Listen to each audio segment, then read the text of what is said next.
The best way to like progress is just to network and get to know people, especially this is how I got to know Collective as well. I just started going to the raves, and then obviously I was playing my tunes about, some of their residents were playing my tunes, and then we just kind of got to know each other mutually. So yeah, I think networking's pretty much the biggest thing you can do to help yourself.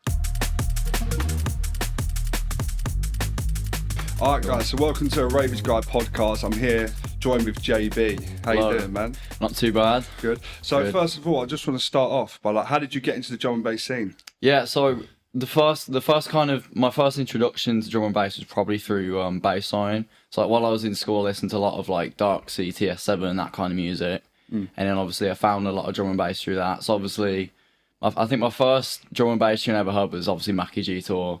As a lot of other people. It's always the first one. Yeah. And then I just found drum and bass through that, and then I obviously kept getting deeper and deeper into the scene. And then as I left school, I started to get into producing it.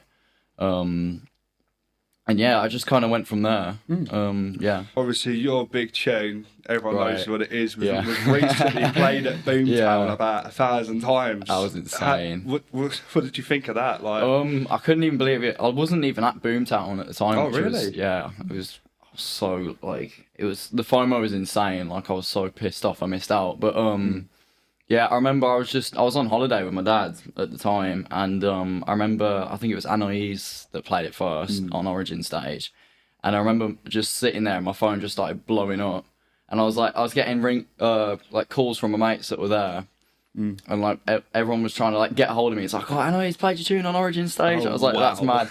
And then like I thought that was sick, and then the next day it got played on Origin stage again by AMC, and then the next day again by Boo, which was just insane. Some big names there. Yeah. Like, I can't even imagine. I bet your phone's going absolutely mental. It feels weird like saying my tune and their names in the same sentence. It's mad. 100%. I mean, I think that's anyone's dream, to be fair. You've done it, so congrats on that. So when did you first start getting your opportunities to play at such venues and stuff?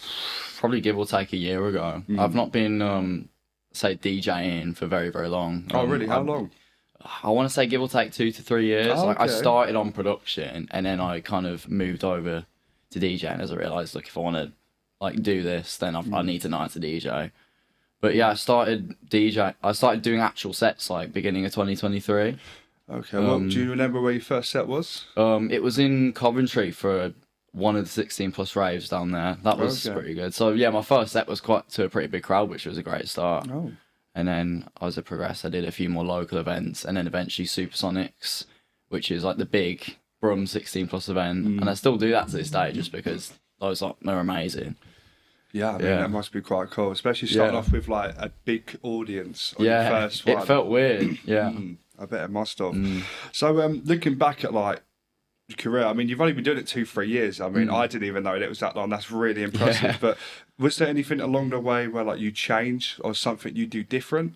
Or are you just happy with how it's gone? What would I do to be honest, I think it's all worked out just how it has been. So I don't think I would change anything. It's worked out pretty much exactly how I wanted it to. Maybe even better. You know, maybe, yeah. It's not every day your tune gets played at Boomtown. Yeah, it's insane. I wouldn't change a thing, honestly. Yeah, no, I can't blame you at all. So do you ever have any upcoming releases or any events you want to promote? Yeah, so obviously I've got that one tune that everyone's playing. Yeah.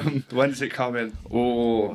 You know what? I've not even got an official release. Everyone's been begging for it. Yeah, it's insane. I've got a few more releases for the rest of the year. So I've got an EP coming out, 6 tracks. I won't go into detail on what tracks those are, but that's going to be quite a big tune, quite a big EP even, for the year. So yeah. Oh wow! All right, looking forward to that then. So on the subject of DJing, what's one tip you give to someone starting out? What's one thing obviously when you started you could have done with a bit more help with? That's a good one.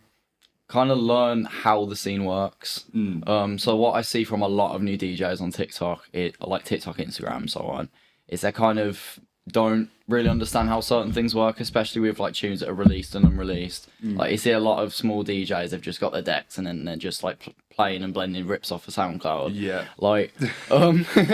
Make sure you know like get into detail, like do a bit of research on how the scene works, because otherwise you're just going to get ripped into online, and that's the last thing you want, especially when you're starting out. Yeah, I mean, a lot of people just seem to be very judgmental. Yeah, no, 100%, Do you know what I mean? Especially on like TikTok. Like people are very, I think TikTok's the worst for it. Yeah, really. TikTok's on terrible. The DJ vibes, but... especially for new DJs. Yeah. No, that's a good tip, to be fair. I mean, there's one for you guys. So what was like the process behind your 100% like production mix? Because I've got to say, I've got me and a couple of mates, and that mix is mental. I just kind of like came up with it as I went. So I think it was from like, I want to say August, September last year. I was like, all right, I need to get another production mix out after I'd done my first one. So from there onwards, I kind of just grinded on production. I'm like, I needed another mix that was a big step up from my first. And yeah, there wasn't really a specific process to it. It was more just kind of like making tunes when I felt like it. I didn't want to rush into it. And obviously I released it in April of this year. But yeah. How long roughly did it take just to do it all? The actual mix took like 20 minutes to do. Yeah. Like obviously 28 minutes. Was it always a first take, or was there a few takes you were like, I can do this a bit better? You know what, yeah, there was a few takes, but the actual mix didn't take too long. Just because, like, it's weird because I can do a set and, like, I'll be perfectly fine, but the second I go home and just try and record a mix, I just mess everything up. It's great. Yeah, it's something about, like, knowing that you're being recorded. It like, catches you off guard. It's weird to explain. But yeah. No, I mean, to be fair, it's kind of a good thing. Yeah. You would see it as, because a lot of DJs, they do it the other way around. Like, they mess up live and do better at home. So that's definitely a weird one. It does benefit, though, do you know what I mean? So, staying on the topic of DJing, what decks did you first own? 400s. 400s? Yeah. How were they? You know what? I still like them to this day. I think they're like a really, really good starter deck. Obviously, I've got FLX 6s now, which are like the step up. Yeah. But I would say they're a little bit flimsy. Oh, really? Just because like I've had a lot of mates that have had the same decks and they've had loads of issues with the faders and the tempos and like the jog wheels. I don't think they're built as well as the 400s, considering that the 400s are like starter decks. And I've just noticed that they've lasted a lot longer. Obviously, I still love my FLX 6s because they're great for just doing like mad 4-channel chops at home. Yeah. I know you can't beat the 400s or whatever they're called now. The FLX 4s, it's basically the same thing. But have you got any other decks you're saving up for, or are you just happy with the FLX 6s right now? For now, yeah. I don't really need a fresh pair of decks. To be fair, like I can make do with them. But that's always good then. Yeah. Just make do with what you got. Yeah, 100%. I mean, on the topic of you like performing, what's been like your favourite venue so far? Oh, it's a tough one. Or would that just be like your first ever one?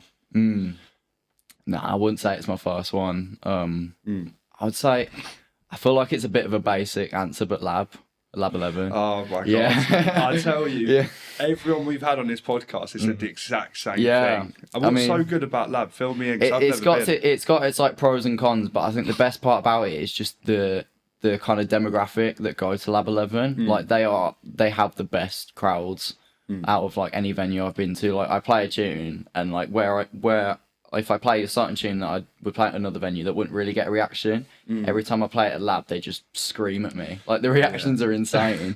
I mean, that's always good then. But I do need to go down to Lab soon because I still haven't gone. But, so what would be, like, your favourite release? Is it the obvious one, or do you have a personal one? I think it is the obvious one, yeah. That's fair enough. So what would be, like, one thing you love about performing at raves? Like, is it just the crowd? Is it the energy? Is it your set? Is it the new people you meet? Bit of everything, to be fair. I'd say, meeting new people. The crowd's 100%, definitely, especially at Lab. I think testing out new music is another thing I really like about it, just to see what works and what doesn't work. Yeah, I mean, so when you're performing at these raves, do you like make like new connections with people and stuff? Does that lead on to new things? Yeah, like new events 100%. That's kind of the main way I've got to know people in the scene, especially in Brum. Yeah, the best way to like progress is just to network and get to know people, because especially this is how I got to know Collective as well. I just started going to their raves, and then obviously I was playing my tunes about. Some of their residents were playing my tunes, and then we just kind of got to know each other mutually. So yeah, I think networking's pretty much the biggest thing you can do to help yourself. Yeah, 100%. I mean, a lot of people do struggle with that even now. Yeah. Just need to do your research, people, and then you get there. So, on the topic of just music overall, is there any other genres you like? Like, what do you listen to on your Spotify or SoundCloud? Is it always just D&B and you said bassline earlier? Or? Yeah, I'm always coming back to bassline, especially like the old school type of bassline. Obviously Birmingham's quite big for it. I love what Sheffield are doing at the moment with bassline too. Theirs is just insane. I love like off-minute records, those kind of people. Gotta love the wobbles. Yeah, the wobbles. Best part. Yeah. But do you like any rap or anything like that, or is it just? I can't put a like specific name down, to be fair. Like I do listen to a bit. Just of a rap, bit of everything, really. Yeah, a bit of everything. Nah, There's not a really specific name. Yeah. Well. So on the topic of Spotify and SoundCloud, on your, I remember you did a post. So in your 2023 Spotify viewership, your growth on that. Yeah. What was your thought process seeing that? I mean, the number change and everything. Was it like, wow? Yeah, it was insane. Yeah.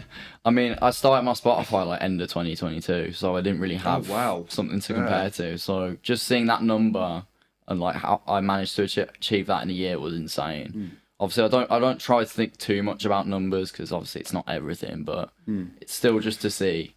Yeah, like, the progression. I mean, seeing progress and growth like that after just a year is mental. I mean, seeing this year's when it comes out, you're excited to see. Yeah. It's even bigger, hopefully. There's no way of predicting it. Like, you never know. You never know. Yeah. So, on your like day offs from the Ravers and stuff, what would be like your favourite thing to do? Oh, it's a tough one. Like you a drinker? Do you like going to see the football, rugby, something like that? Just catching up with my mates. Just chill day.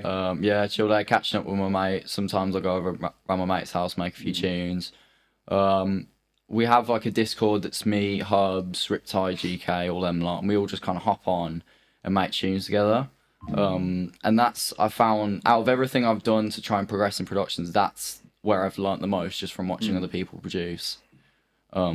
Yeah, I mean, there's a lot of rising names there. Yeah. I mean, that must be a very fun Discord to be in. Oh, yeah, it's great. Yeah. But what would you say the best thing about Discord is? Is it just all the boys sitting there blending and stuff? Or? Yeah, well, a bit of everything. Just learning from other people. Like, even if it's like they're at a different like progression to everyone else in the group, you can learn something from pretty much anyone at any skill level because everyone kind of does things slightly differently. Especially people like Riptide, like his sound design. I've learned so much from him. It's insane. Yeah. I mean, there you go. That's a main tip for people. Just find new people and stuff like that. So, obviously, you haven't seen too much of the studio yet, but we are about to go do the live set. What do you think of the podcast room? It's sick, to be fair. I've not seen anything like it before. Was you excited when you got invited down here? Yeah. Of course. I mean, I think the people want to know about this tune. Like coming out next month, I think it's going to do absolute numbers and stuff. Yeah, I can't wait. I mean, I would say first of all, congrats with everything. You absolutely smashing it. I think everyone watching this, and thank you for coming down. And we'll move on to the DJ set now. Sweet, no worries.